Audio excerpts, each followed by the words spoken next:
chiudendo la 27esima edizione della Fiera del Grana Padano dei Prati Stabili. È un evento fondamentale per il Comune di Goito e non solo, perché è l'unico evento che porta in alto le eccellenze del nostro territorio. Ieri abbiamo avuto una meravigliosa inaugurazione dove c'erano le nostre 3 eccellenze della Valle del Mincio, però noi da 27 anni portiamo avanti la nostra primaria eccellenza, che è il Grana Padano dei Prati Stabili. Infatti abbiamo presenti le nostre 6 latterie dei Prati Stabili, oltre a quello c'è tutto il mercato con i nostri prodotti tipici, e quindi l'importanza di questo evento è sicuramente i prodotti che noi proponiamo, il nostro territorio, le persone che ne fanno parte e i lavoratori che tutti i giorni ci danno la possibilità di avere questo prodotto sulle nostre tavole.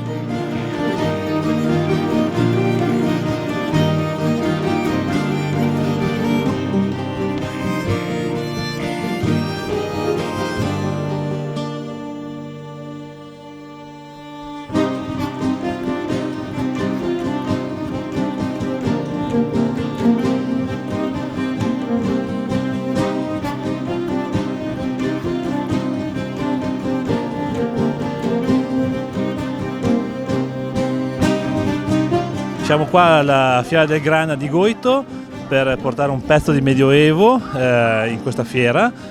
Abbiamo parecchi banchetti, dal pellegrino al baratto all'amanuense.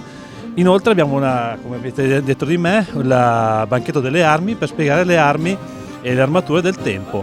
E vogliamo animare la Fiera del Grano in piazza davanti al municipio di Goito, con dei banchetti didattici e soprattutto dei duelli del nostro periodo del 1400.